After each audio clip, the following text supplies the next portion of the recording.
Assalamualaikum warahmatullahi wabarakatuh. Perkenalkan, nama saya Dedik Irawan dari Angkatan 9, Kelompok 1. Pada kesempatan ini, saya akan memaparkan tugas individu isu kontemporer dengan judul Kurang Efektifnya Pembelajaran di Jarak Jauh di SDN 2 Landasan Ulin Barat.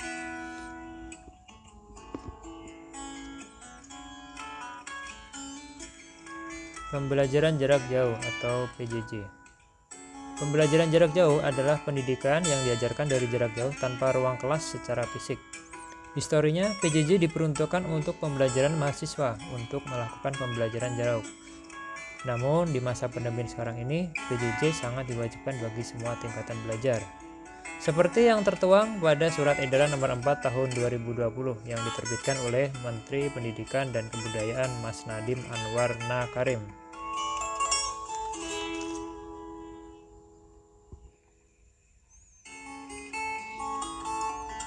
Adapun teknik tepisan, isu yang saya ambil ialah APKL.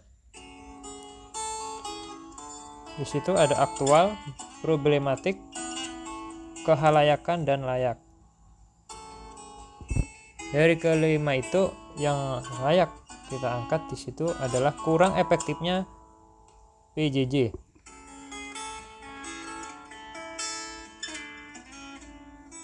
Berdasarkan teknik tapisan di atas, maka saya akan membahas kurang efeknya PJJ di SDN 2 Landasan Ulin Barat di instansi tempat saya bekerja.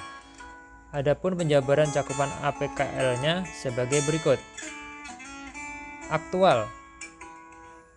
Sampai saat ini pandemi masih berlangsung dan berdampak ke seluruh elemen masyarakat, termasuk dunia pendidikan, dan salah satunya di sistem pembelajarannya.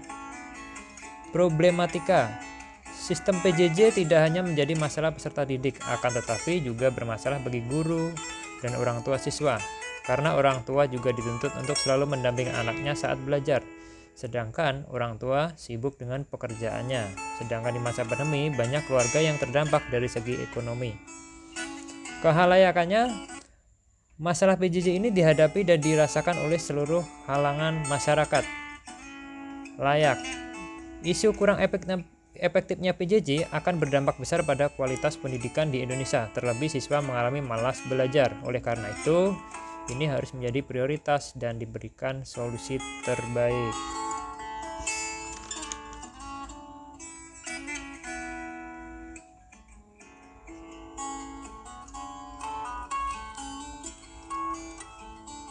Teknik analisis isu yang saya gunakan fishbone diagram. Nah, dalam fishbone diagram bisa kita lihat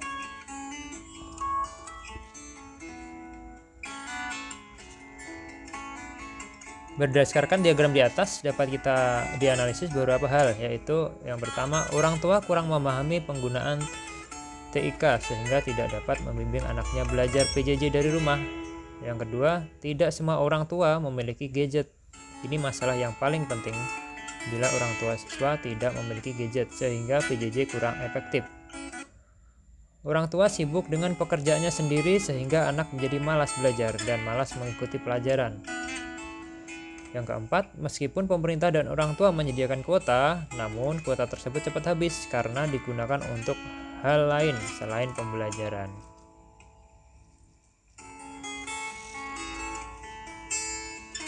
Dampak yang timbul bila permasalahan tidak diselesaikan. Yang pertama, learning loss, ialah hilangnya minat belajar siswa karena kurang interaksi dengan guru saat proses belajaran.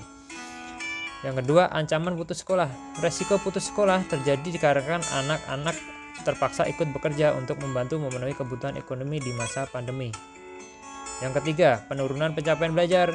Perbedaan akses dan kualitas selama belajar jarak jauh ini dapat mengakibatkan kesenjangan capaian belajar, terutama untuk anak-anak dari sosioekonomi yang berbeda.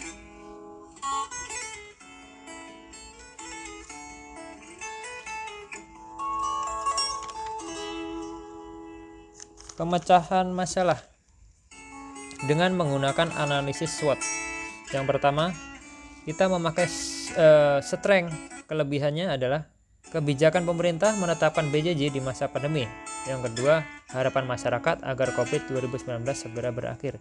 Yang ketiga, adanya keinginan dari guru untuk berlakunya kembali pembelajaran tatap muka. Weakness, kelebihannya, yang pertama, tidak semua siswa mampu mengikuti PJJ. Yang kedua, tidak semua orang tua mampu membeli gadget. Yang ketiga, banyak orang tua yang sibuk dengan pekerjaannya. Dan yang keempat, keterbatasan kuota atau kuota internetan yang boros. Lanjut ke opportunities atau peluang. Yang pertama, diperbolehkan sekolah tatap muka di zona hijau. Yang kedua, adanya bantuan kuota dari pemerintah. Yang ketiga, bantuan alat protokol kesehatan untuk sekolah. Threat, ancamannya seperti yang pertama tadi, yang sudah kita bahas tadi. Yang pertama adalah learning loss. Yang kedua adalah ancaman putus sekolah. Dan yang ketiga, penurunan dalam pencapaian belajar. Rekomendasi penyelesaian masalahnya. Nah, di sini saya akan masukkan yang pertama, orang tua membimbing dan mendampingi anaknya saat belajar sewaktu di rumah, dan bila ada kendala bisa dikonsultasikan dengan gurunya. Yang kedua, untuk menarik semangat belajar siswa, guru dapat menggunakan metode belajar yang menarik dan menyenangkan. Yang ketiga, guru memberikan materi pembelajaran yang tidak terlalu rumit, yang bisa dilakukan dan dipraktekkan dalam kehidupan sehari-hari. Yang keempat, selalu melakukan pola hidup sehat dan tetap menerapkan protokol kesehatan dengan harapan pandemi akan segera berakhir. Sebagai penutup, terima kasih. Assalamualaikum warahmatullahi wabarakatuh.